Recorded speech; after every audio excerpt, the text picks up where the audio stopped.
Alors, on va commencer par Maud. Je veux bien que tu nous retraces un historique de ce qu'est une AMAP, Association pour le maintien d'une agriculture paysanne.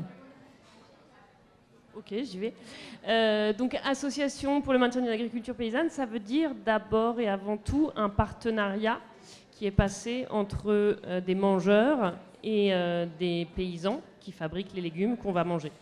Ce partenariat, il repose du coup sur un vrai contrat qui est passé entre les mangeurs et le producteur, dans lequel chaque partie s'engage, le producteur à produire ses légumes et à les livrer chaque semaine sur un rythme qui est décidé en toute transparence avec les mangeurs, et les mangeurs de leur côté, ou les amapiens si vous voulez, à préfinancer cette production. Donc le principe, c'est un principe de solidarité qui fait que le paysan est sécurisé par un préfinancement de sa production, et les mangeurs ont la sécurité, eux aussi, d'obtenir des légumes qui sont cultivés pas loin de chez eux, dans le respect de la terre et des hommes, avec l'idée que le paysan se rémunère de manière juste, puisque le prix est fixé de manière transparente entre les citoyens amapiens et le paysan partenaire. C'est bien ce que je dis ou il faut que je dise plus? Ça va? Non, il y a deux choses que j'aimerais que tu partages. La première, c'est comment est né le concept AMAP au Japon, peut-être en 2 mots, parce qu'il y a quand même une histoire. Et puis dire quand est-ce qu'on a commencé à avoir des AMAP en France, en fait. Ok. Alors l'histoire du Japon, je ne la connais pas très bien parce que c'est pas mon histoire, mais ce que je sais et que je trouve très beau, c'est que au japonais, donc ça s'appelle teikei, les AMAP, et ce que j'ai cru comprendre, c'est que ça voulait dire mettre un visage sur un légume. Et je trouve ça hyper joli comme histoire, parce qu'en gros, si j'ai bien compris, ça commence par des mères de famille qui sont inquiètes de la qualité de la nourriture qu'elles donnent à leurs enfants et qui décident de prendre cette initiative de créer ces partenariats directement avec des agriculteurs ou des paysans qui habitent pas loin de chez elles et qui leur livrent de manière hebdomadaire des légumes au début, et puis ensuite ça devient un vrai truc associatif, etc. Et donc cette idée de mettre un visage sur les légumes, pour moi, elle est très belle, et c'est quelque chose qu'on entend aujourd'hui chez les paysans en AMAP, qui disent que c'est pas du tout la même chose en fait de produire des légumes quand on sait qui va les manger. Quand on connaît qu'on peut mettre un visage sur le poireau parce qu'on sait que c'est le poireau que va manger Chantal, Yvonne, Jean-Claude et leurs enfants, puisqu'on les connaît, puisqu'on les rencontre chaque semaine au cours de la distribution, au cours de la livraison, et on établit une relation avec eux qui va bien au-delà évidemment de l'échange de légumes, puisque ce qui se crée là-dedans, c'est beaucoup de relations humaines. Donc, pardon. Ça, c'est la première chose que tu me demandes. Oui, et la deuxième, c'est en France. Alors, ça a commencé dans le sud avec un couple d'agriculteurs qui s'appelle les Vuillons. C'est rigolo parce que ça commence pas par des mangeurs, ça commence par des paysans, en fait, qui trouvent pas de façon d'écouler leur production en obtenant un prix juste pour cette production, qui sont scandalisés par les marges que se font les intermédiaires, et donc qui décident de faire de s'inspirer de ce système japonais pour trouver directement des consommateurs, des amapiens, qui deviendront des amapiens, à qui ils puissent vendre leur production de manière juste. Et donc ça, c'est 2001. Et la première en Île-de-France, à Pantin, c'est 2004, ou 2003, je crois. 2003 et 2004, c'est la création du réseau. Et maintenant, il y a une fédération nationale depuis 2009. Voilà. Merci, Maud. Hélène, on va parler de la ruche qui dit oui. Et donc, même question, voilà, nous donner l'information, quand, comment, où ça a été créé. Ok, alors nous, la ruche qui dit oui, on est né 10 ans après les AMAP, puisqu'on est né en 2011. Et la ruche qui dit oui, en fait, est née d'une idée qui est proche de celle des AMAP aussi, enfin d'un constat en tout cas que les consommateurs mangeaient de plus en plus mal, que les producteurs vivaient de moins en moins bien, et qu'est-ce qu'on pouvait mettre en place en fait pour faire rencontrer ce petit monde. On est en 2011. En 2011, on se dit que c'est Internet qui va permettre d'accélérer un petit peu la création de liens. Et donc la ruche qui dit oui, en fait, c'est une plateforme web qui met en relation des communautés de consommateurs locaux avec des producteurs locaux. Donc il y en a partout en France. Il y en a une qui est ici le jeudi soir, et maintenant on sera le mercredi soir, je crois, ici à la recyclerie. Et donc le principe, c'est que l'on précommande en fait en ligne auprès de producteurs, et qu'on va ensuite chercher c'est légumes, c'est fromages, enfin tous les produits fermiers qui existent dans des lieux fixes qui se transforment donc en marché éphémère. Et l'idée du début, en fait, c'était... L'idée, c'était vraiment de donner les moyens à chacun de reprendre en main son alimentation, donc de créer des outils web pour que les producteurs puissent vendre leurs produits, pour que les consommateurs puissent les acheter. Et parallèlement à tout ça, on s'est dit, si on veut que les personnes reprennent en main leur alimentation, il faut qu'ils comprennent ce qu'il y a derrière leurs poireaux, qu'ils comprennent ce qu'il y a derrière leurs carottes.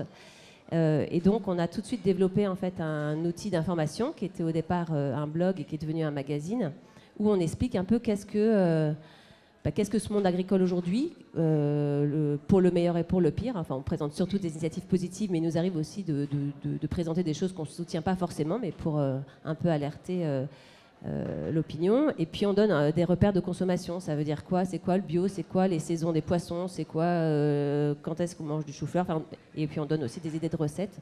Donc en fait, la ruche qui dit oui, on pourrait dire que c'est un outil d'émancipation en fait, pour que chacun devienne autonome, souverain et reprenne en main son alimentation. Pendant des années sur Paris, quand on parlait d'AMAP, on disait oui, mais il y a des listes d'attente, il n'y a pas de place, c'est pas possible, etc., etc.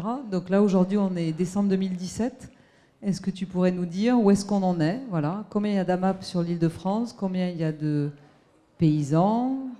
Est-ce qu'on est toujours obligé de se mettre sur des listes d'attente? Est-ce que... Voilà. Alors, ça dépend. Il y a environ 350 groupes AMAP officiels en Île-de-France, dont une bonne cinquantaine sur Paris intramuros. Il y a des quartiers qui sont très bien fournis, d'autres beaucoup moins. Il y a même certains arrondissements où il y a 0 groupe. On ne sait pas du tout pourquoi. C'est sûrement des facteurs sociologiques qui expliquent que les gens n'ont pas forcément envie d'aller chercher des légumes. En tout cas, par exemple, je sais pas, le 19e, le 20e, le 18e, le 11e sont très bien fournis, le 14e aussi. Il y en a d'autres où il y en a moins. Sur les histoires de liste d'attente, ça dépend des groupes, ça dépend de leur dynamique, ça dépend si... voilà. L'idée d'un groupe AMAP, c'est que comme il est en partenariat avec une ferme, c'est la ferme, avec le paysan et les salariés, qui décident de leur production, quoi. Donc ils décident de combien de paniers ils sont capables de faire à l'année. Donc ils sont limités par ça. L'idée étant qu'ils restent toujours à taille humaine, c'est-à-dire dans un nombre d'hectares et dans un débit de production qui correspond à leur activité, à ce qu'ils ont envie de faire. Du coup, voilà, les groupes s'adaptent à la demande du paysan. Après, le vrai enjeu aujourd'hui pour nous, le réseau et pour les AMAP de manière générale, c'est comment on installe des paysans. Ici, vous en rendez bien compte, en Île-de-France, le foncier, c'est un vrai gros enjeu. C'est vraiment le nerf de la guerre et c'est une bataille de tous les instants pour essayer de récupérer du foncier et le rendre à sa vocation agricole. La pression urbaine est monstrueuse et les collectivités sont plus souvent enclines à vendre des ZAC ou des je sais pas quoi, des lotissements plutôt que d'installer des maraîchers. Donc il y a un gros travail politique qu'on essaye de mener avec nos petits bras pour convaincre les pouvoirs publics de faire en sorte que cette ceinture maraîchère autour de Paris puisse se reconstituer.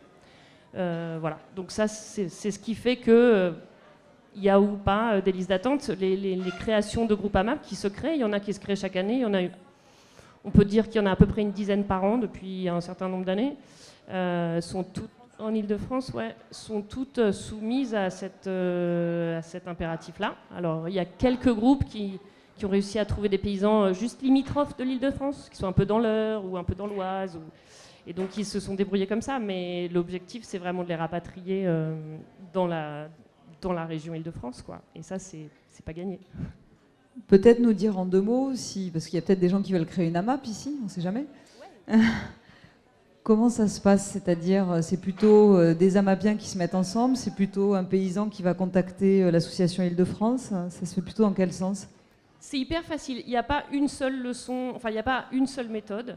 En revanche, si on passe par le réseau, c'est hyper simple. Que ce soit par l'entrée Futur Amapien, il y a des soirées créateurs tous les mois. Vous allez à la soirée, on vous explique comment ça marche, on vous met en relation avec les paysans qu'on a sous le coude. Il n'y en a pas beaucoup, mais il y en a quelques-uns.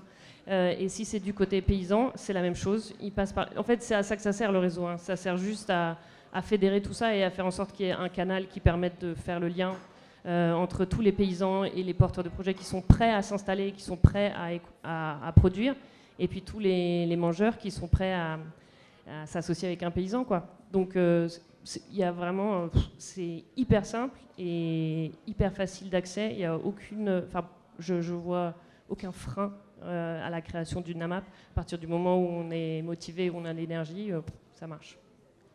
Sans faire de statistiques à 2 balles, un groupe AMAP, c'est quoi? C'est 40 familles et 3 producteurs? Parce qu'en général, on sait que ça commence par le maraîcher, mais très souvent, ça agglomère un paysan boulanger, un aviculteur. Enfin voilà, petit à petit, on a en général plusieurs producteurs. Qu'est-ce qu'on pourrait dire comme, en Île-de-France comme taille de groupe? À quoi ça ressemble un groupe AMAP? Ouais, je pense que c'est pas mal ce que tu proposes comme moyenne. 40 paniers, ça me paraît bien, ouais. Ça peut monter jusqu'à 70, mais ça devient des gros groupes. Après, quand plusieurs maraîchers travaillent ensemble, on peut avoir des plus gros groupes. Il y en a un comme ça, par exemple, dans le nord de Paris, dans la banlieue nord.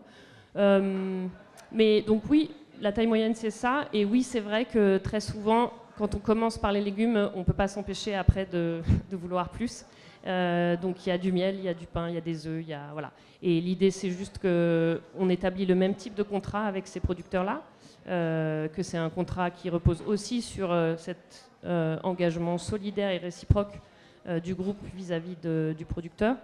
Et très souvent en fait ce qui se crée c'est de la solidarité en fait entre les producteurs, les maraîchers mettent les œufs dans leur coffre et viennent avec à la distribution, voilà. Et donc ça se fait comme ça, quoi. Alors Hélène, côté ruche qui dit oui, comment ça se passe?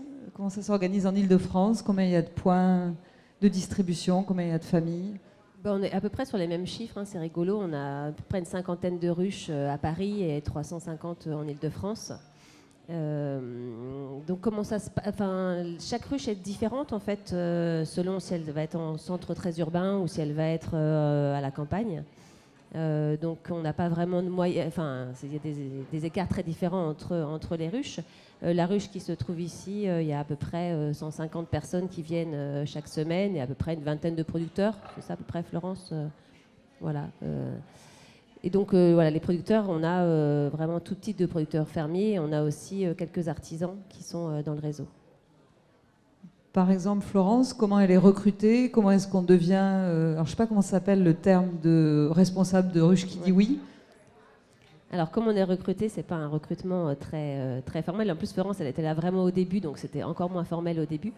Non, mais l'idée, c'est que des personnes qui veulent être responsables de ruche s'inscrivent sur le site. Il y a « Je veux ouvrir une ruche » ou « Je veux fournir une ruche et je suis producteur ». Et là, on va lui poser un certain nombre de questions. En fait, ce dont on veut s'assurer, c'est que la personne elle a un peu de temps, parce que ça prend quand même à peu près entre 10 heures et 15 heures par semaine. Donc il faut que ce soit des gens qui soient généralement pas à plein temps, parce que sinon c'est compliqué de faire ça correctement. Après, on la reçoit, donc cette personne, généralement en groupe, en fait, pour voir un petit peu avec elle ce qu'elle a envie de faire, etc. Et après, en fait, on la met en relation avec une autre responsable. Donc un espèce de jumelage, un espèce de parrainage. En fait, voilà, un nouveau responsable de ruche va aller faire ses classes dans une autre ruche, faire une distribution, voir si ça lui plaît, rencontrer des producteurs, etc.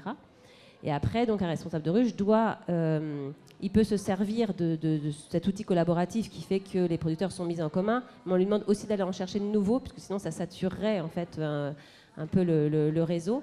Donc on lui demande d'aller chercher d'autres producteurs pour aussi contribuer à ça.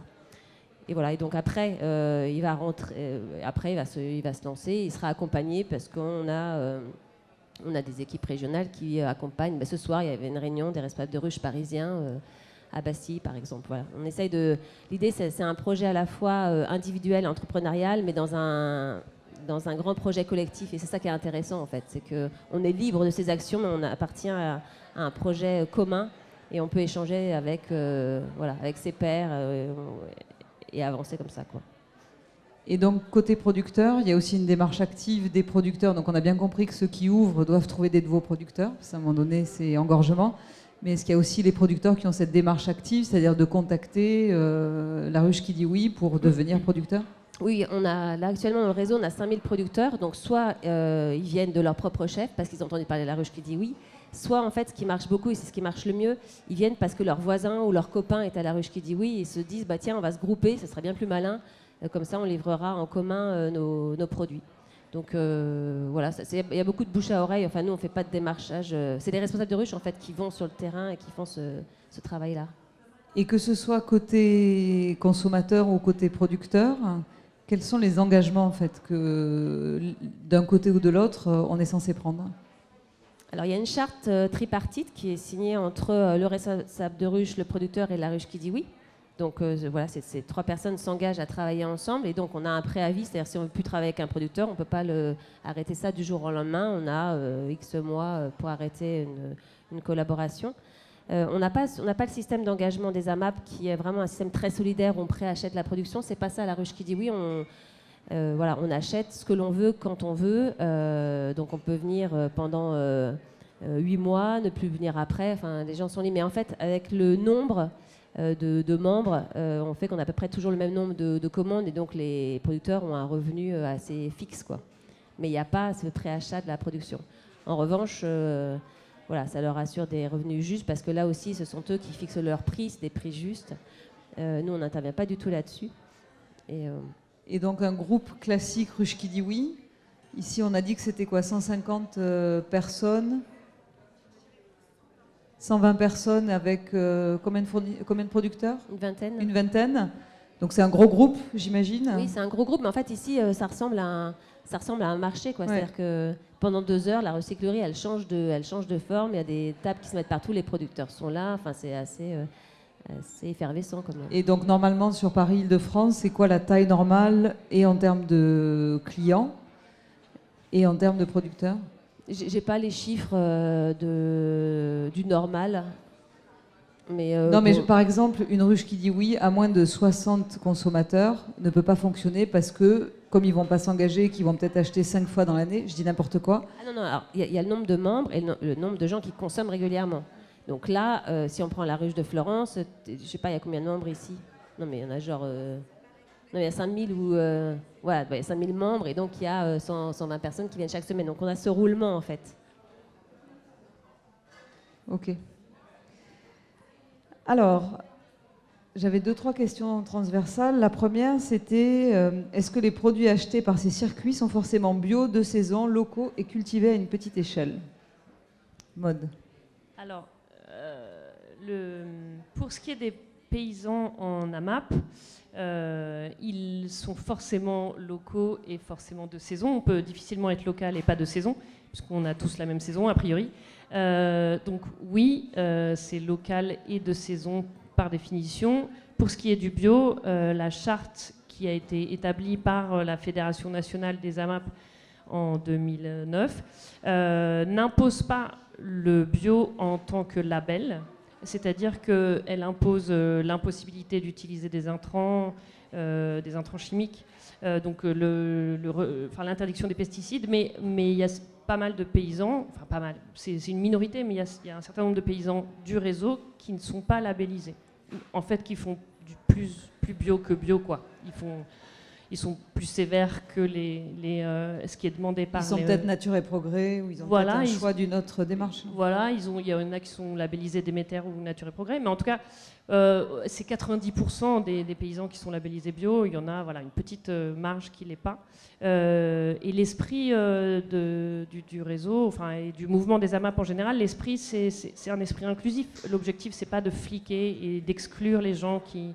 Au contraire, c'est d'inclure et de pousser à la conversion en les accompagnant, en les aidant, aussi d'un point de vue technique et puis d'un point de vue financier. Le préfinancement de la production, c'est aussi ça, c'est leur garantir la possibilité de faire des investissements dont ils ont besoin pour faire leur conversion. Par exemple, je suis en partenariat avec un arboriculteur du sud de l'Île-de-France qui a repris l'exploitation de ses parents, qui n'était pas du tout en bio, qui était complètement conventionnel, et ça lui a pris 3 ans pour se convertir, et pendant tous ces 3 ans, c'est nous les AMAP qui l'approvisionnaient, qui le préfinançaient, qui le finançaient, qui l'aidait à investir pour pouvoir faire cette conversion. Voilà. Donc, je sais pas, j'ai répondu ou pas? Donc voilà. Ouais.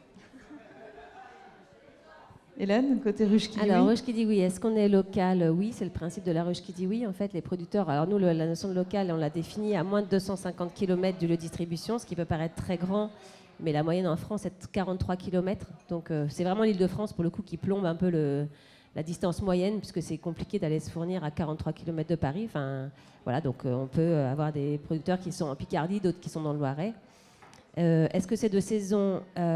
Oui. Et là, je dirais par rapport à Maud, oui, on pourrait avoir aussi des produits de contre-saison, même en local, parce que si on était sur des serres chauffées, on pourrait très bien imaginer. Mais bon, donc à la ruche qui dit oui, on n'a pas ça. Non, mais quand tu vois, par exemple, dans les AMAP, on peut avoir des bocaux de sauce tomate qui sont faits l'été et qui sont mis en décembre parce qu'à un moment donné, on n'a plus assez dans les champs, je dirais, pour servir. Donc, c'est des produits qui ont été produits localement, mais qui ne sont pas forcément, entre guillemets, de saison. Oui, après, il y a peu de paysans qui prennent le temps de transformer ou qui ont la possibilité de transformer. Donc, c'est plus des choses qu'on fait entre nous pour rigoler. On fait de la choucroute ou on fait des confitures, mais c'est pas... C'est jamais suffisamment rationalisé pour que ce soit une vraie partie du panier, quoi.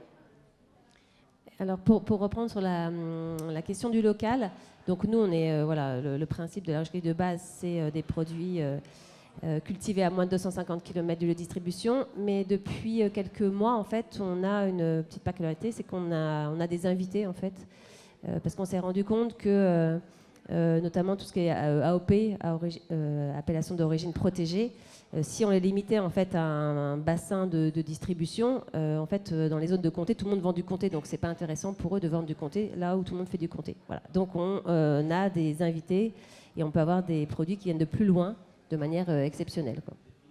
Voilà, mais par contre, ce sont des producteurs du réseau, mais qui voyagent un petit peu de région en région.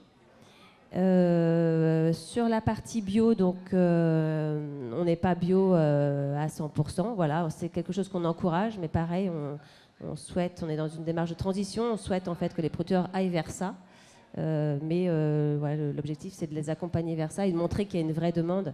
Et en fait, c'est vrai quand on fait se rencontrer les producteurs et les consommateurs, en fait, les consommateurs sont hyper exigeants et en fait vont pousser les producteurs à changer petit à petit leurs pratiques. Et après, c'était est-ce que c'est cultivé à une petite échelle? Oui, puisque les producteurs qui sont intéressés par la vente directe, en fait, ça ne va pas être de la grosse monoculture de poireaux, quoi. Eux, ils vendent en vrac. La ruche qui dit oui, ça demande de préparer les commandes, de les livrer. Et donc, naturellement, en fait, ce ne sont pas des gros producteurs qui viennent à la ruche qui dit oui.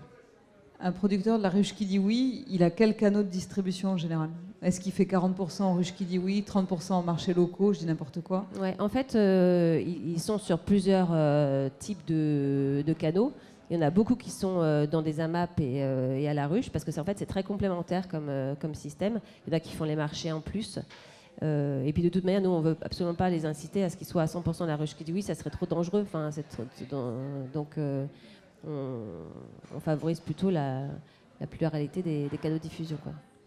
Est-ce que dans leurs engagements, ils doivent X fois par an proposer des produits ou vous avez la souplesse de les laisser finalement en fonction de ce qu'ils ont écoulé, en fonction de leur actualité, ou est-ce qu'ils sont obligés à minima 2 fois ou 3 fois par an de proposer des produits? Non, ils ne sont pas obligés de proposer des produits à minima. Mais c'est vrai qu'un maraîcher, il va être là tout le temps, parce que sinon, une ruche, elle ne fonctionne pas s'il n'y a pas de maraîcher. Après, on peut avoir des produits plus exceptionnels, plus saisonniers, notamment les fruits, mais bon, ça, c'est on en a une fois par an. Ouais. Ça, les fruits, je pense que c'est une galère en Ile-de-France, que ce soit AMAP ou... Nous, on a planté de la vigne en Picardie, hein. On a misé sur le changement climatique. Et en fait, on a un maraîcher qui a voulu créer une vigne participative. Donc, on a planté de la vigne chez lui. Ça s'appelle la petite piquette picarde, qu'on boira dans 3 ans maintenant. Mais bon, c'est pas garanti que ce sera le meilleur vin de l'histoire. On a déjà un peu abordé ça, mais j'aimerais qu'on revienne sur les motivations de choix que vous pouvez identifier pour rejoindre soit les AMAP, soit la ruche qui dit oui. C'est l'instant pub. Écoute, à la fois, autant en profiter. On est là pour recruter et convaincre. Je sais pas. Moi, je peux pas parler à la place des gens qui rentrent dans des AMAP. Moi, je peux, si tu veux. J'ai eu 300 AMAPiens depuis 10 ans, mais on sait à peu près les arguments qui... Je sais pas, moi je vais vous donner les miens. En tout cas, je me souviens très bien du jour où je suis allée dans mon AMAP.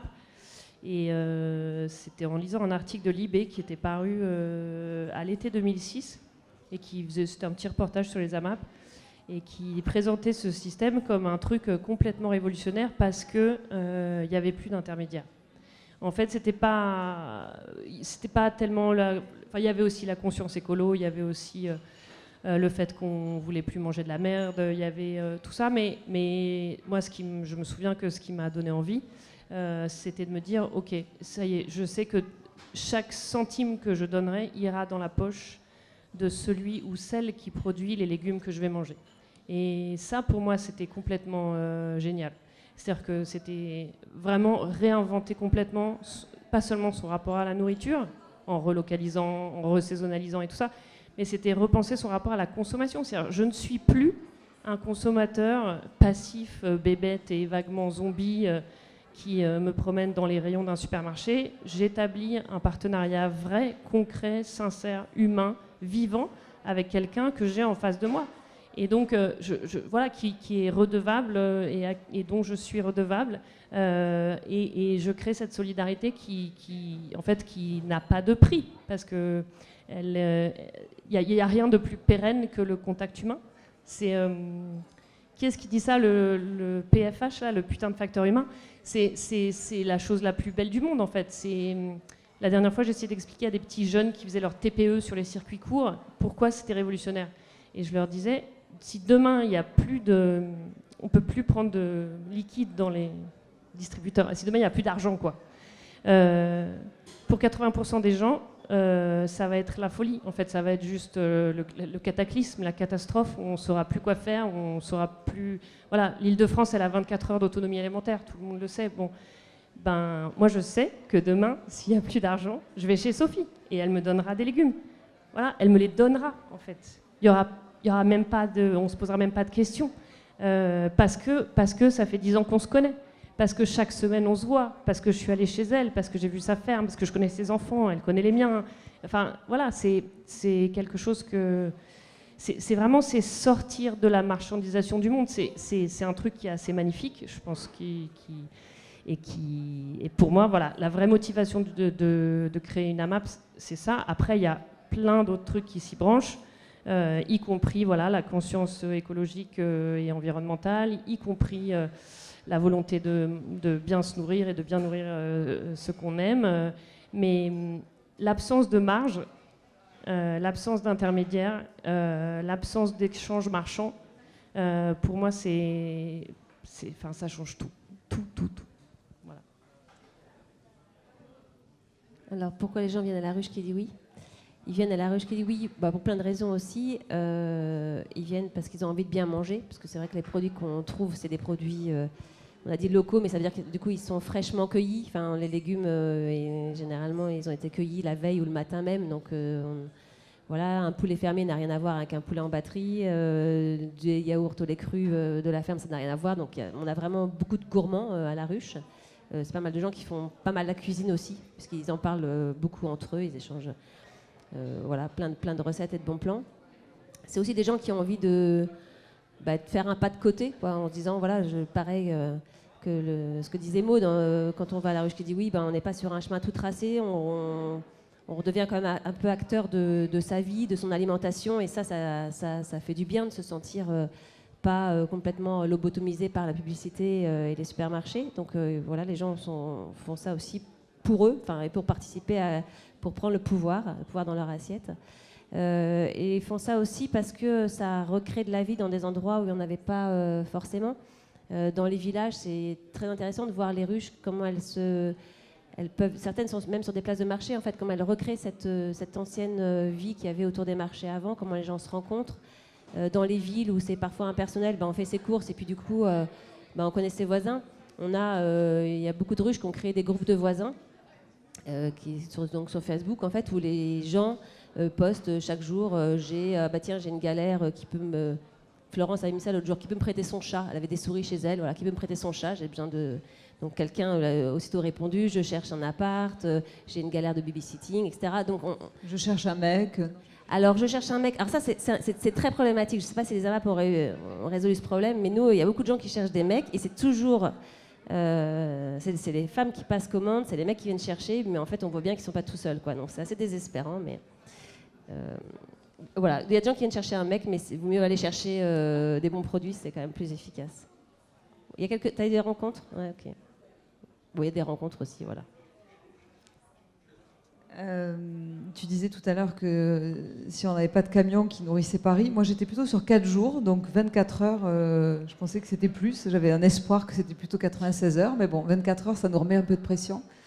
Je suis nulle avec les chiffres. Bon, mais c'est pas grave, en tout cas c'est quelques jours si on n'a pas de camion. Tu n'étais pas sur 4 jours, toi, non, d'autonomie alimentaire sur Paris, dans les derniers chiffres? Je sais pas. Bon, en tout cas elle est faible. Ma question, c'est d'explorer ensemble quelles sont finalement les solutions qu'il faut qu'on mette en œuvre, parce qu'on est quand même hyper dépendant. On sort du cadre AMAP Ruche qui dit oui, on a compris que ça pouvait nous nourrir et que c'était une solution ou des solutions, mais comment on va plus loin? Moi, j'ai pas les solutions, mais à propos de ce chiffre qui est sans doute erroné, c'est celui que donne Laurent Marbeau dans le film de Colin Serrault génial qui s'appelle Solution locale pour un désordre global. C'est ce chiffre-là que je date de 2010, oui. Ouais. Donc, si vous voulez aller revoir le film, comme ça, vous entendrez Laurent dire la vérité, parce qu'il dit toujours la vérité. Et donc, pour les solutions...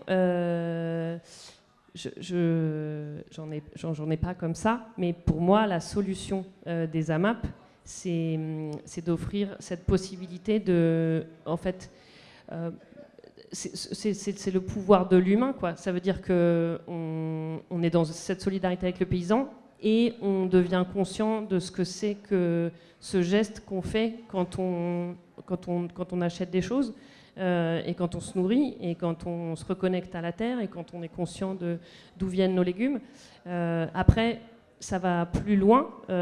Plus on a de temps, d'énergie et d'envie, plus on peut aller plus loin. Et aller plus loin, c'est ça, c'est le combat qu'on essaye de mener à notre modeste échelle, qui est de récupérer ce foncier, de réinstaller des agriculteurs, de faire en sorte que les collectivités reprennent la main sur leur territoire, qu'elles le reprennent de manière active, constructive, en pensant à long terme et pas à court terme, le petit pavillon qui va leur payer leurs impôts locaux, mais peut-être un peu plus loin sur l'avenir de leurs enfants, c'est les pousser à changer leur manière de faire dans la restauration collective. Enfin, en fait, ça n'a plus de limite. Une fois qu'on met un pied là-dedans, on peut aller vraiment très très loin dans la conversion totale de sa façon de penser et de voir le monde, je pense. En fait, le premier pas, c'est probablement déjà d'être en conscience du fait qu'on est dans cette dépendance alimentaire. Parce qu'en fait, la plupart du temps, on ne se pose pas la question, on va au supermarché, on achète et tout va bien. Donc ça, c'est peut-être la première chose. La deuxième, comme tu disais, c'est de reprendre du pouvoir finalement, et donc de vraiment se questionner de là où j'achète mes produits et comment je diminue cette dépendance, puisqu'elle n'est pas souhaitable. Et ensuite, moi je pense que tu cites l'exemple aujourd'hui du lobbying qui doit être fait avec les élus. Je pense que Terre de Liens, on peut peut-être en parler, c'est quand même un des acteurs qui, depuis une grosse dizaine d'années, a vraiment énormément œuvré sur le foncier et comment on peut arriver à relocaliser des paysans, des no-paysans qui ne sont pas fils de paysans, qui ne savent pas que les terres se vendent, qui n'ont pas 10 000 euros. Moi j'étais dans le Gers ce week-end, c'est 10 000 euros l'hectare. Non mais allô, voilà, donc c'est quand même très très cher.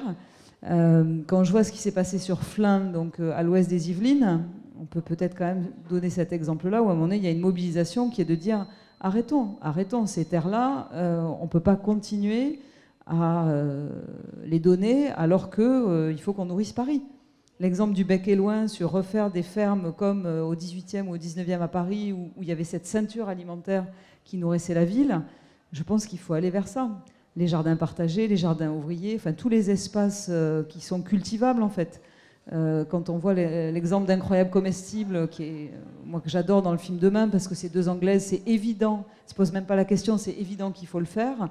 Et ben, reprenons pouvoir sur l'espace public, finalement l'espace public où on met des fleurs qui font le tour de l'Europe, qu'on arrache, etc., pour planter et donc pour se nourrir et donc pour inciter les gens à reprendre cette connexion avec la terre.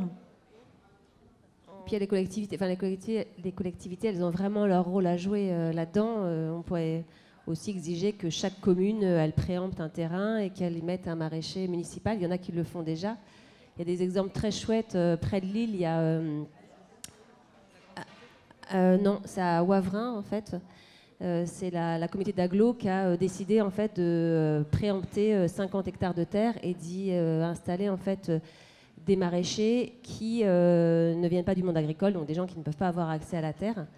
Et avec un bâtiment de travail hyper grand et très, très fonctionnel. Voilà, les collectivités, quand elles le veulent, elles y arrivent aussi. Donc moi, je pense que si les citoyens montrent cette envie, je pense qu'on a vraiment beaucoup de pouvoir dans nos mains et dans nos fourchettes, quoi. Si on montre cette envie de manger local, de manger sain, de manger fermier, on est aussi des électeurs et je pense que voilà, les collectivités vont se bouger et vont aussi... créer ces espaces-là. Paris n'a pas beaucoup d'espace à accorder à l'agriculture et elle a quand même décidé qu'il y aurait 30 hectares d'agriculture urbaine d'ici la fin de la mandature. Donc elle fait quand même pousser l'agriculture sur les toits, sur les murs, dans les caves.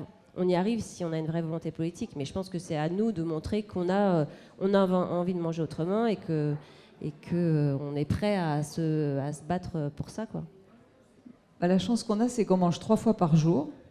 Et qu'on sort souvent 1 fois par jour la carte bancaire, et qu'avec ce mode-là, c'est quand même le meilleur, parce que la carte d'électeur, finalement, au mieux, comme l'année dernière, on la sort beaucoup, mais sinon, on s'en sert pas beaucoup. Donc c'est vraiment le meilleur moyen de voter, finalement, pour le système qu'on veut soutenir. Maud, tu voulais dire quelque chose ? Non, c'était tout à l'heure à propos des terres. Je disais je voulais mentionner le combat qui a lieu en ce moment à Gonesse, dans le nord de l'Île-de-France, contre l'installation de cette espèce de vaisseau spatial étrange qui est censé devenir un centre commercial et de loisirs. Avec une piste de ski.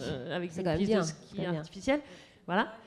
Voilà Dubaï à Gonesse, sur 300 hectares. Et le réseau fait partie du collectif pour le Triangle de Gonesse. Et donc on se bat à leur côté pour récupérer ces terres et pour en faire quelque chose qui puisse... nourrir les gens. Donc voilà, je voulais mentionner ça. Et juste pour rebondir sur Terre de Liens, dire que Terre de Liens travaille main dans la main avec le réseau des AMAP et le Champ des Possibles, qui est une couveuse d'activités qui forme les porteurs de projets et à 90% ce qu'on appelle des gens qui ne sont pas issus du milieu agricole. Et avec le GAB, au sein d'un pôle qui s'appelle le pôle à Biosol. Et c'est un acteur du monde agricole qui peine encore énormément à se faire reconnaître comme tel auprès des instances comme la région qui décide d'allouer les subventions et qui là continue mécaniquement d'allouer ces subventions aux chambres d'agriculture en refusant de voir qu'il existe d'autres propositions pour l'agriculture. Donc c'est ces choses-là, c'est ces combats-là aussi dans lesquels il faut s'engager, je pense.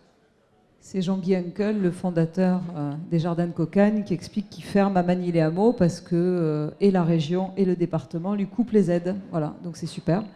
C'était un jardin qui vivait extrêmement bien, avec des dizaines de familles qui venaient chercher leur panier, avec de la réinsertion sociale pour des gens qui sont en difficulté, soit parce qu'ils ont eu des problèmes dans leur vie personnelle, soit parce qu'ils sortent de prison ou autre. Et voilà. Et donc on coupe les aides, et ben donc on ferme des Jardins de Cocagne. Voilà. Donc c'est assez triste.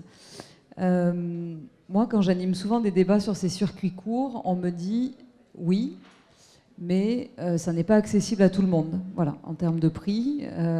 Et moi, j'aimerais bien vous entendre sur qu'est-ce qu'on peut faire ou qu'est-ce qui existe déjà peut-être soit dans des groupes, soit dans des AMAP, des systèmes qui permettent justement d'accompagner les plus démunis, les gens qui, d'abord culturellement, ne viendraient pas vers ce système de circuit court. Et par solidarité, parce que je pense que dans les deux cas, on est dans cette valeur-là. Qu'est-ce que vous avez vu comme initiative ? Moi, j'en connais 2-3, mais peut-être que vous avez des choses à partager. Alors, c'est vrai que acheter en circuit court, c'est pas acheter moins cher, parce qu'on est sur des produits de qualité, donc on va pas avoir des prix qui seront les prix de l'industrie, quoi. Donc, effectivement, on peut se couper d'une partie de la population.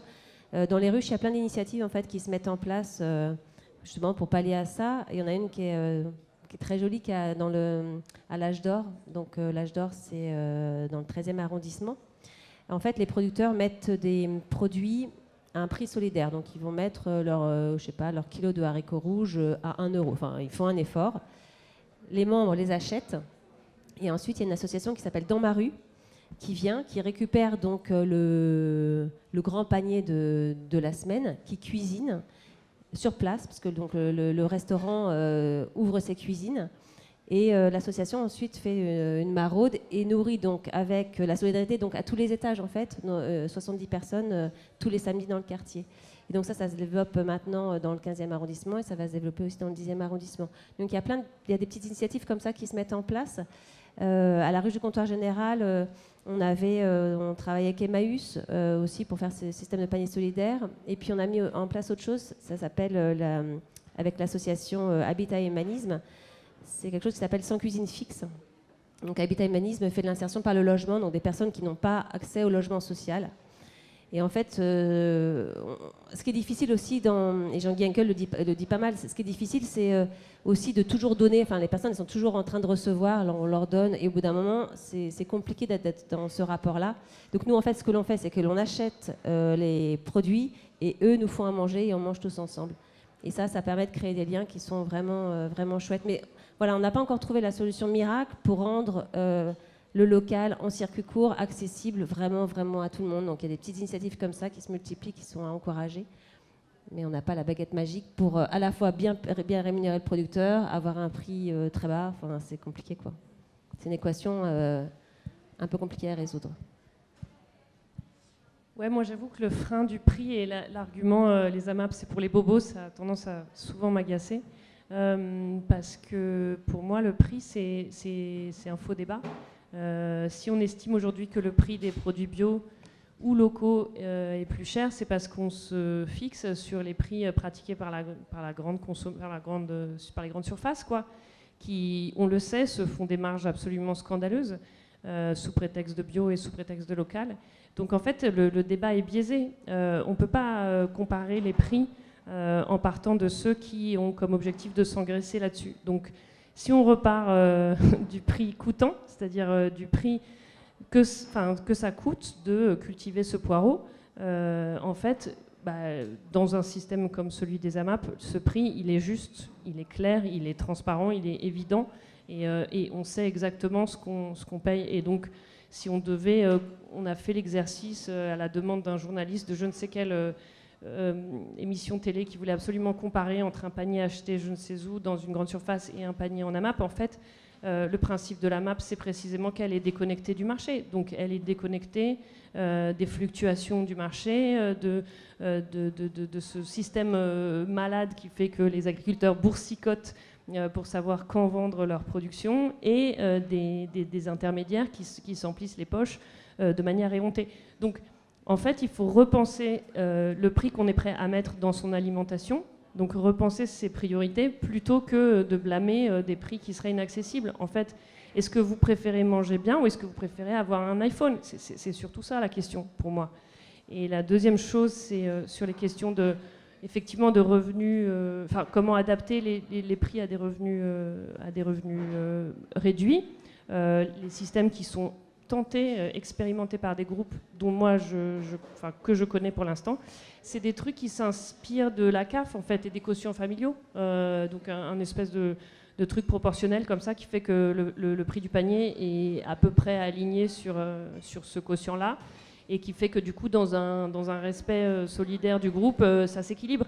Mais c'est pareil, c'est hyper fragile parce qu'il faut qu'il y ait suffisamment des revenus hauts pour assurer pour les revenus bas. Voilà. Après, il y a tout un... Enfin, à partir du moment où on commence un groupe AMAP, il y a des choses miraculeuses qui se produisent.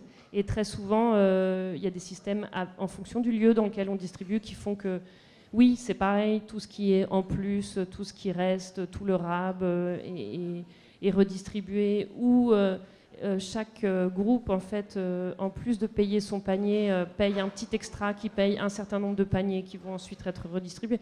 Et c'est génial, c'est parfait. Mais je pense que voilà, le débat sur le prix, il faut le reprendre à la base, quoi. En fait, ma question, c'est pas de baisser les prix, c'est comment arriver à toucher des classes plus défavorisées. Voilà, c'est plus ça. Moi, je vois dans mon village des Yvelines, quand on avait du rab, on faisait un petit panier et on le donnait à des gens qu'on sait qui avaient le RSA ou pas du tout le RSA. Enfin voilà. Donc, et je suis d'accord avec toi. Je pense que aujourd'hui, la moyenne, c'est que l'alimentation, c'est 12 à 15% des budgets des familles, ce qui est très très très peu. Et tout ce qui est loisirs, tout ce qui est numérique, tout ça est nettement plus important. Donc je pense que c'est plutôt de se dire comment je m'alimente et quel lien ça a avec ma santé et comment j'y mets vraiment l'importance qu'il faut. Voilà. Pour moi, ça passe par la discussion d'abord. Et là, on a un public d'étudiants et c'est vrai qu'il y a aussi beaucoup d'initiatives qui se passent et c'est super. Moi, j'ai ma nièce qui est à Lille et elle a son panier, je ne sais pas par quel système, toutes les semaines. Enfin, voilà, il y a plein de choses qui se passent à Aix-en-Provence. Il y a des jardins partagés qui sont cultivés par les étudiants et donc qui bénéficient des produits. Enfin, voilà, je pense qu'à chaque thématique, on arrive à trouver une possibilité. C'est le champ des possibles. On a fait notre quota. Il nous reste une demi-heure. Je propose qu'on passe aux questions, sauf si vous vouliez ajouter des choses. C'est bien les questions, hein? Ouais, c'est pas mal les questions. Alors la première, c'est toujours la plus facile. Donc. Bonsoir. Moi, c'est pas une question en fait, c'est une remarque. Donc, par rapport à la map, moi, du fait de mes horaires de travail, c'était impossible parce qu'ils sont tellement fluctuants que je pouvais pas m'engager. Donc voilà. Et du coup, j'ai testé la ruche qui dit oui. Et en fait, moi, le petit bémol que je mettrais à ça, en fait, c'est par rapport aux déchets. C'est-à-dire qu'on fait notre commande sur Internet et j'imagine que c'est très pratique pour les paysans de faire des petits quotas, enfin voilà. Mais du coup, c'est vrai qu'on repart avec un sac plastique, avec un sac ceci, cela. Et du coup, moi, c'est le petit bémol, voilà, en termes de déchets que j'ai trouvé. Ouais, on n'est pas très bon, effectivement, sur le côté ruche zéro déchet, parce que les producteurs, il faut qu'ils préparent avant leur petit sac. Alors, on n'a pas de plastique, enfin, il n'y en a plus des plastiques maintenant. Vous êtes mal tombé. Moi, c'était l'année dernière, donc. Ouais, voilà. Donc voilà, ça a des sacs en papier. Alors, il y a des ruches qui ont testé qui ont fait des ateliers en fait de couture et qui ont fait des sacs réutilisables pour les maraîchers avec plusieurs jeux. Voilà des choses qui se mettent en place. C'est vrai qu'on n'est pas, on adorerait dire qu'on est zéro déchet. Alors après, les producteurs les récupèrent. Enfin, il y a tout un système. Après, c'est notre logistique, quoi. C'est notre logistique, voilà, mais ça se fait. Enfin, je sais que dans les ruches, on incite les gens à prendre ce qu'il y a à l'intérieur du sachet, à nous laisser le sachet. Le producteur le réutilise. Tout le monde ne le fait pas. Mais ouais, on peut encore progresser. Vous avez des idées, n'hésitez pas à les souffler parce que c'est aussi comme ça que ça avance. Et moi, si je puis me permettre, les horaires, c'est aussi un faux frein. Parce qu'en fait, quand tu vas dans une AMAP, tu te fais des amis. Et donc, le principe, c'est que si tu ne peux pas venir un soir, quelqu'un prend ton panier et tu le récupères chez lui après. Parce qu'en général, vous êtes voisins. Donc, voilà. En parlant de déchets, moi j'avais vu une initiative à l'AMAP Blomé dans le 15e. Ils recyclent tous les déchets végétaux des amapiens qui repartent chez le maraîcher. J'ai trouvé ça vachement chouette parce que, voilà, je trouvais que... Nous, on apporte tous notre compost à Sophie chaque lundi, elle repart avec, ouais. Voilà, c'est chouette. Oui, une autre petite question, non ?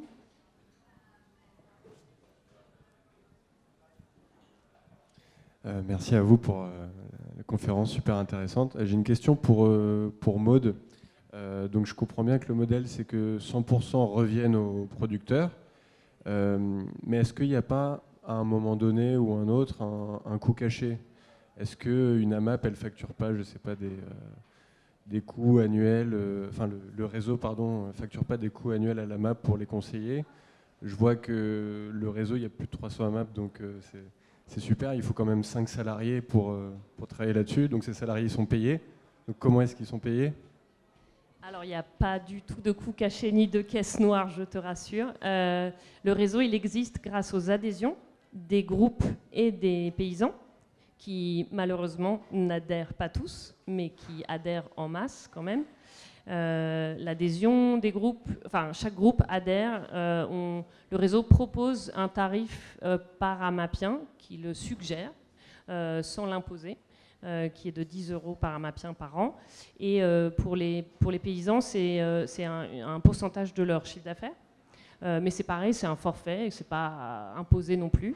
Donc la part adhésion, c'est une grosse part du budget. Et après, le reste, c'est des subventions publiques qu'on va demander chaque année en soumettant des projets.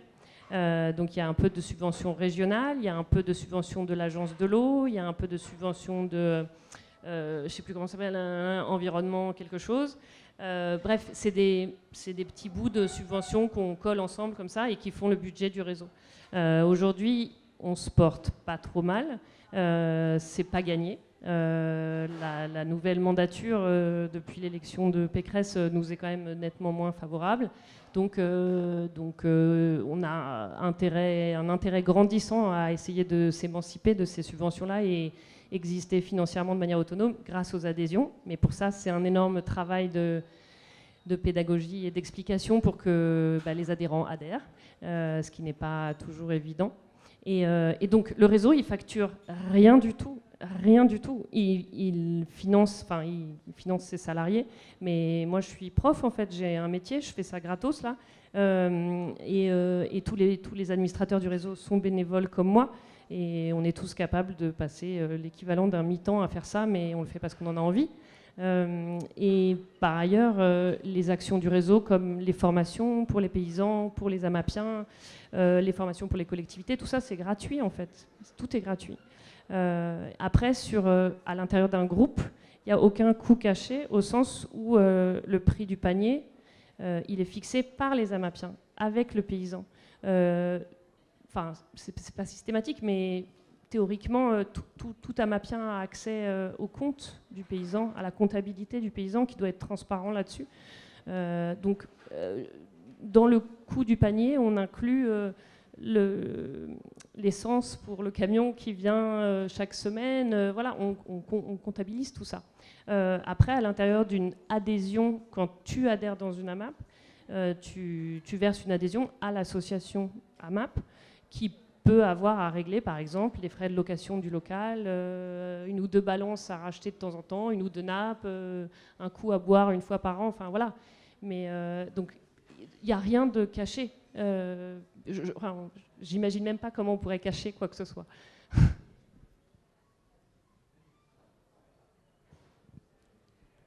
Bonsoir, j'ai une question pour Maud, encore une fois. Je trouve ça super parce que vous disiez tout à l'heure, tu disais tout à l'heure que grâce justement aux revenus perçus en amont des paysans, ils pouvaient justement engager ces dynamiques de transformation et de passer en bio, puisqu'on sait que ça prend à peu près 3 à 5 ans. Je voulais savoir, juste pour avoir un petit chiffre, combien, ou à peu près un petit pourcentage, est-ce qu'il y a eu beaucoup de paysans qui ont pu justement, grâce à vous, passer en bio? C'est toujours la question. Tout à l'heure, on parlait de la ruche. On a envie de manger local et de manger aussi sans pesticides. Donc, c'est toujours un peu la question. Donc, voilà, c'était une petite interrogation comme ça. Je suis nulle en chiffres, vraiment. Est-ce que c'est un grand... Ou alors, juste pour savoir, est-ce que ça a été vraiment un... Moi, perso, je sais que j'en connais au moins 5, parce que je les connais. Mais je saurais pas te dire en fait. Je suis incapable de te dire. Ce que je sais, c'est que sur tous les paysans qui font partie du réseau aujourd'hui, ceux qui sont issus de familles d'agriculteurs sont tous des convertis parce qu'ils étaient tous des fils d'agriculteurs conventionnels par définition. Il y en a un que je connais qui est fils de céréalier. Voilà, son père, il avait, je sais pas, 300 hectares. Quand il est mort, son frère a repris. Il lui a dit, vas-y, file-moi juste 3 hectares. Donc son frère, il continue à faire son tracteur avec la bourse dans les oreilles, comme ça. Il fait ses 283 hectares. Et lui, il en a pris 3. Il fait du maraîchage et il est en 100% AMAP. Donc tous ceux qui sont issus de familles d'agriculteurs, oui, se sont convertis. Combien ça fait, je n'en sais rien. Tous ceux qui s'installent, en revanche, je crois pour la plupart, c'est des gens qui n'étaient pas du tout paysans avant et qui justement se sentent bien dans le modèle AMAP parce que c'est quelque chose qui leur permet de devenir paysans sereinement, sans être jugés, sans être exclus. par les membres de cette profession et en étant accueillis par des gens qui, enfin voilà, par des gens qui les soutiennent vraiment, quoi. Voilà.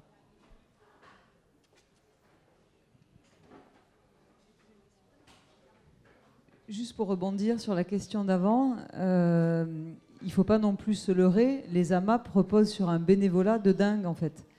Tout à l'heure, tu disais Hélène que c'est 10 à 15 heures pour quelqu'un qui s'occupe d'une ruche qui dit oui. Quelqu'un qui s'occupe d'un groupe AMAP, moi je m'occupe d'un groupe AMAP de 70 personnes. Alors aujourd'hui, c'est pas 10 ou 15 heures parce que ça fait 9 ans et qu'à un moment donné, tout va bien, mais c'est du temps, c'est vachement de temps. Donc c'est pas des coûts cachés, c'est des coûts réels, mais c'est un engagement. Je pense que dans ton AMAP, c'est la même chose. Voilà, il y a, à un moment donné, il y a ce temps-là et qui n'est pas comptabilisé en fait.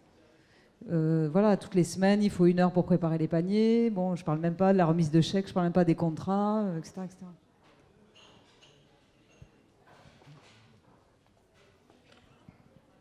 Bonsoir, moi je voulais répondre un petit peu à la personne qui parlait du bio.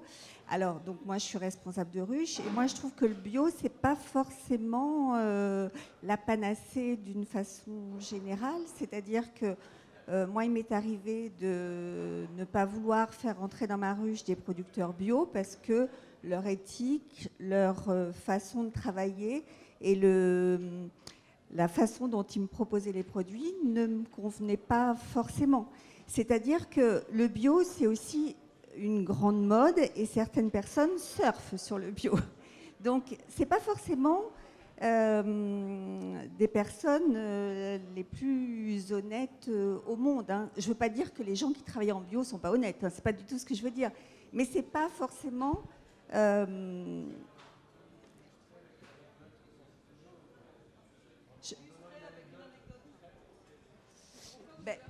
Des producteurs, un producteur d'œufs par exemple, sa production était énorme. Moi, j'ai pas du tout envie de ça.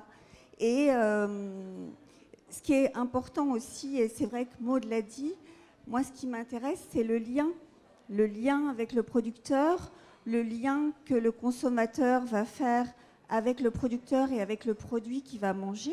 Hein. On va mettre des produits dans notre bouche et c'est important de les respecter, de savoir d'où ces produits viennent, par qui ils ont été produits, de savoir que les animaux sont bien traités, de savoir effectivement que les produits ont été cultivés sans pesticides et voilà. Et moi, c'est vrai que quand je vais visiter un producteur, parce qu'on va les visiter avant qu'ils rentrent en fait, hein, je m'intéresse à tout ça. Je m'intéresse aussi à la motivation qu'il a à faire ce métier parce qu'on parlait tout à l'heure et on avait une vision un peu pessimiste de l'avenir de l'agriculture. Mais moi, j'ai envie de vous dire, j'ai plus de 50 ans.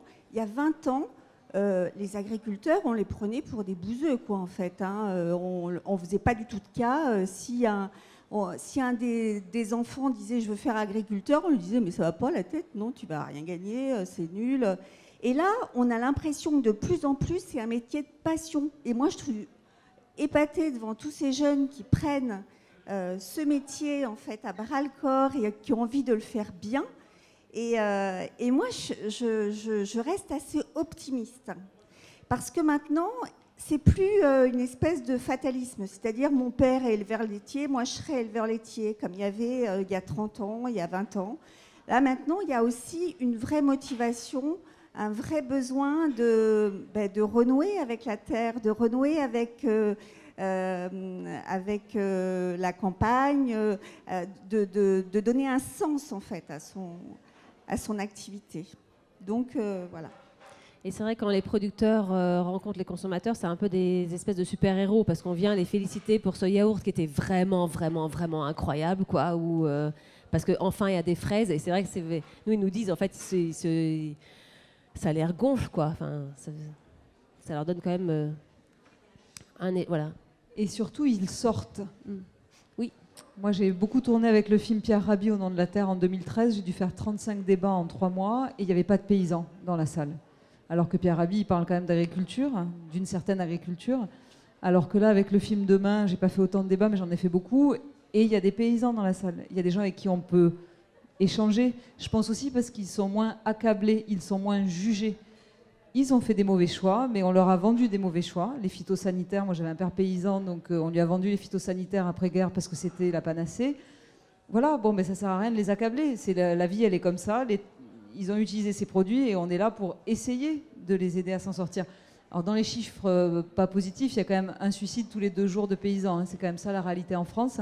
Alors c'est pas les néo-paysans, c'est pas les maraîchers bio, c'est pas les fournisseurs en général de nos circuits courts.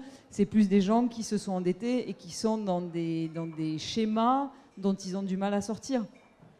Voilà, mais il y a de plus en plus de jeunes et de moins jeunes d'ailleurs, parce que les néo-paysans, ils ne sont pas forcément jeunes, c'est souvent des reconversions en 2e ou 3e métier.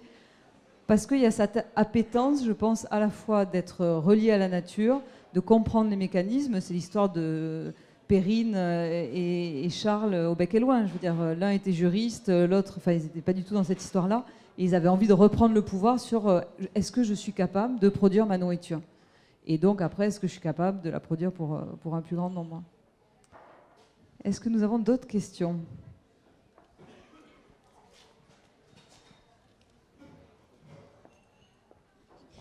Merci, bonsoir. Ma question, elle est simple, c'est est-ce que vous n'avez pas l'impression que des fois, les gens ne savent pas quoi foutre de leur panier ? Ce que je veux dire par là, c'est que les mecs, ils ont une cuisine qui fait 1 mètre carré, et quand tu commences à avoir un chou-fleur entier, ou un chou boule, ou peu importe, en fait, il y a de quoi manger du chou pendant 1 semaine. Et que quand tu vis dans un studio de 20 mètres carrés, qu'est-ce que tu fais de ton chou-fleur ? Ma question, elle est simple. Est-ce que vous ne croyez pas qu'il y a des gens qui se découragent de ces paniers d'AMAP parce que, en fait, l'offre apportée n'est pas forcément hyper facile à transformer ? Voilà. Alors, ben non, faut pas se décourager, pas du tout. Soit tu congèles, soit tu invites plein d'amis à bouffer ta soupe aux choux de folie dans laquelle tu auras pu mettre du lard et de la saucisse de morteau, et tu te fais un kiff avec des gens, en fait, tu partages. C'est cool, non ?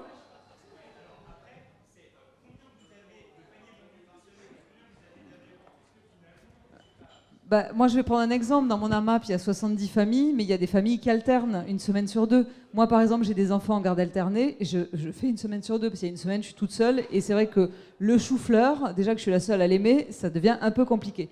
Voilà. Ensuite, il y en a qui aiment les choux verts, il y en a qui n'aiment pas les radis. Tu échanges tes produits. Enfin, il y a quand même plein de systèmes D qui se mettent en place.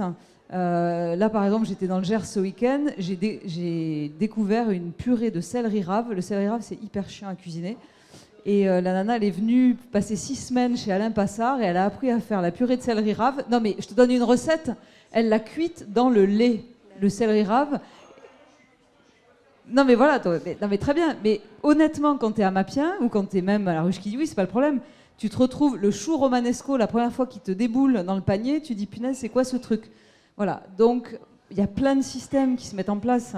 Et puis tu coupes en 4, tu donnes un quart à tous tes voisins qui ont 1 mètre carré de cuisine, et puis roule, quoi. Le chou, il est valorisé à 1,50 €, c'est pas non plus le cadeau de l'année, quoi. Bon, et puis nous, on a sorti un bouquin qui s'appelle Traité de miamologie spéciale légumes, en fait, où on présente 44 légumes et autant de recettes pour les cuisiner. Donc normalement, ça permet d'avoir pas mal d'idées pour...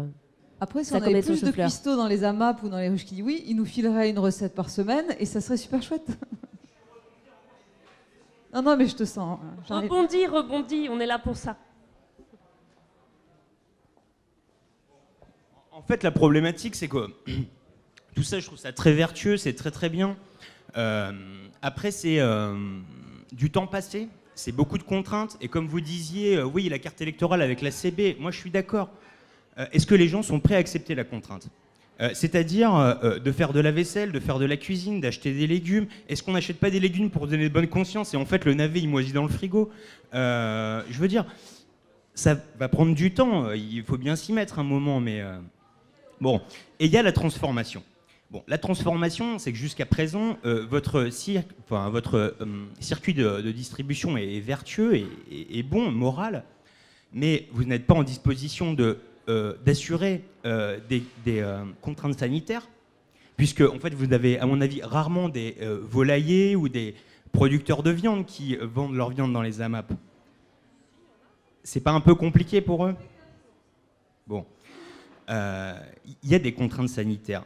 Vous ne pouvez pas non plus employer des gens, payer des salaires, je veux dire. Mais pourquoi faire ? pour de la transformation, pour que le système vertueux puisse être périn et compétitif par rapport au système que propose la grande distribution.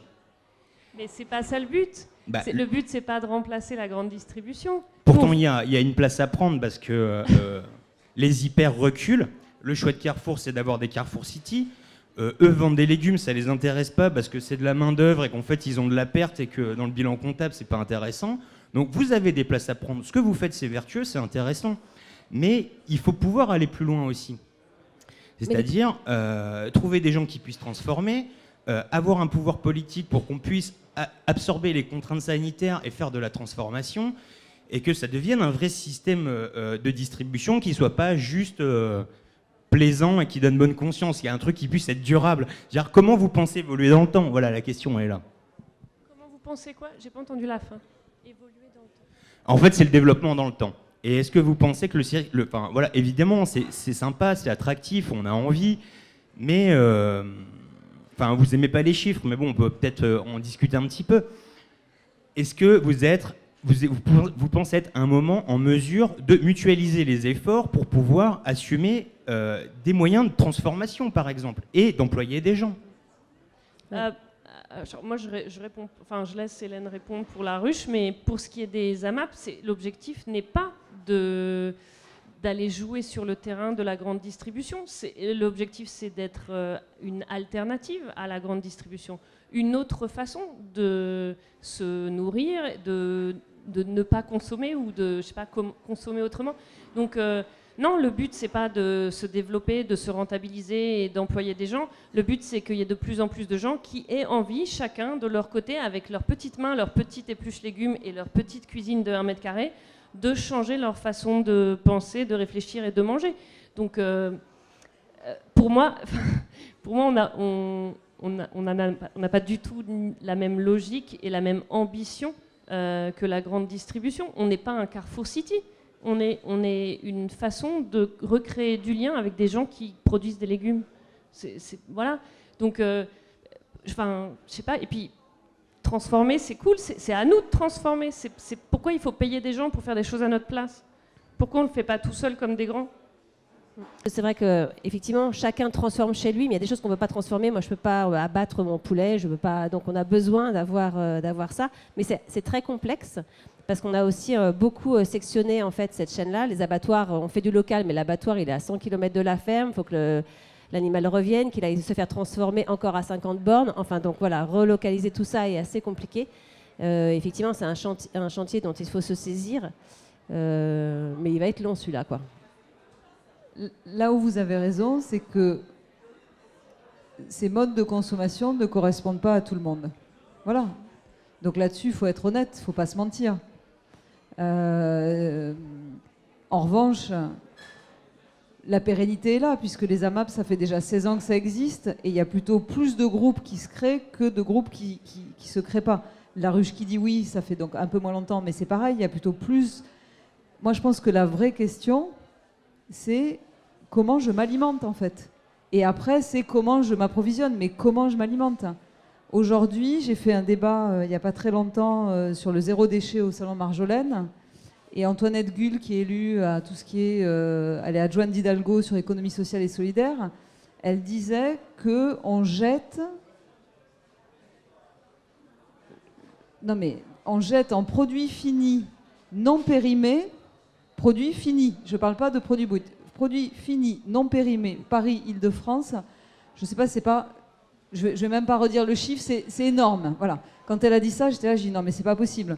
Donc, à nouveau, on revient à la question de l'argent, c'est-à-dire plutôt que s'acheter un iPhone, etc., le fric qu'on dépense dans des produits qui sont déjà faits avec très peu de vitamines, très peu de minéraux, que des conservateurs, enfin bon, on ne va pas faire la liste et on va rester dans le positif. Enfin, moi, ça me questionne. Alors qu'un panier de légumes, 11 €, certes, on va peut-être pas tout cuisiner, mais on va se débrouiller, on va échanger, on va machin. Moi, le plus beau compliment, je crois, dans mon AMAP, j'ai une amie qui était hyper serrée, qui n'avait pas de fric, et elle m'a dit, elle a mis 3 ans avant de rejoindre, et elle m'a dit, François, je vais te dire une chose, grâce à l'AMAP, j'économise de l'argent. Pourquoi? Parce que je ne vais pas chez Carouf le samedi dépenser 120 € en conneries, en gâteaux pour mes enfants, etc., etc. Et comme je connais Céline qui produit machin, je cuisine tout parce que sinon j'ai trop les boules. Voilà. C'est bon? Est-ce qu'il y a... Oui. Bonsoir. Est-ce que, à part le bouche à oreille, vous avez des solutions à court terme et long terme pour faire émerger plus de consommateurs? À part le bouche à oreille, je sais pas, il y a quoi de mieux que le bouche à oreille? Des moments comme ça où on discute, je sais, en fait, je sais pas. Il y a eu beaucoup de presse, enfin, il y a eu quand même. Ouais. Quand même. Il y a des livres aussi, non? Oui, il y a quand même pas mal de choses. Les AMAP bien ont... sûr. En tout cas, peut-être qu'au risque de me répéter, moi je crois beaucoup au rapport humain et je pense que pour qu'on aime une idée parce qu'on aime la personne qui l'incarne, ou on est porté par une idée parce qu'elle est incarnée. Donc je pense que des choses comme ça, face auxquelles on est peut-être un peu rétif au départ, elles deviennent possibles et elles deviennent envisageables parce qu'on voit que d'autres le font et que on voit que c'est en fait quelque chose qui est tout à fait abordable. Je ne sais pas si vous avez un plan com à me soumettre, je suis ravie de l'entendre. En tout cas, on fait ce qu'on peut avec des moyens qui sont très limités. C'est la contamination humaine, ça s'appelle. Alors moi, je fais ma minute de pub. J'ai co-signé un livre qui s'appelle S'engager dans une AMAP aux éditions Actes Sud Kaizen, qui est sorti au mois de mars. Je ne l'ai pas pris parce que je n'ai pas pensé que c'était le lieu ce soir pour en vendre. Mais voilà, c'est un petit livre qui coûte 8 € à minima. Ça explique ce que c'est une AMAP, ça explique en quoi ça consiste de s'engager dans une AMAP. Et puis il y a un chapitre que j'adore, c'est le 5e, c'est tenir bon. C'est comme quand vous allez à la piscine en septembre, c'est comme quand vous commencez à méditer, c'est comme tout ça. Il y a un moment où c'est pas évident, il y a un moment où on a une baisse de motivation quand le chou arrive toutes les semaines et que vraiment le chou, il y en a ras-le-bol. Voilà, donc il y a un petit chapitre qui est tenir bon pour pas lâcher l'affaire. Peut-être tu veux nous parler du magazine aussi, non? Parce qu'on va clôturer juste pour que tu dises que ça existe. Oui. Parce qu'il est très beau. Comme je disais au début, à La Ruche qui dit oui, donc on a vraiment mis un accent important sur le côté pédagogique, etc. Et donc on a un magazine en ligne en fait où on sort 5 articles par semaine et puis on a fait une version papier en librairie pour raconter ces histoires d'agriculteurs qui vont bien, pour donner les repères et puis donner aussi 30 idées pour passer à l'action. Voilà, donc vous le trouvez en librairie et dans les ruches. Le petit mot de la fin? Maude, engagez-vous. Ouais. Je pense que on a besoin d'engagement et on a besoin de présence. En fait, je sais pas, changer les choses, c'est d'abord commencer. Et je pense que la magie, elle est là-dedans. Il faut commencer, il faut essayer. Voilà. Il faut goûter. Voilà. Et généralement, on est conquis une fois qu'on a goûté un produit fermier. On a du mal à repasser par la case supermarché. Merci beaucoup. Très bonne soirée à tous. Et puis... Bon chourave voilà. pour ce soir. Ouais. Ça sent bon en tout cas. Je ne sais pas ce qu'il y a dans les cuisines, mais merci.